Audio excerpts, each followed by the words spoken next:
আসসালামু আলাইকুম।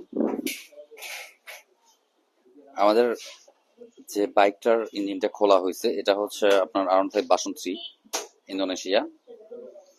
একটা বাইকের মধ্যে এত কিছু থাকে আসলে বাইরে থেকে অনেক কিছুই মনে হয় যে এটা কিনাতে কি থাকে। এই যে দেখেন প্রতিটা জিনিসের ছোট খাটো নাটু যা আছে এভরিথিং, আপনার এভরিথিং যা যা আছে কত কিনা থাকে এর ভিতরে দেখেন।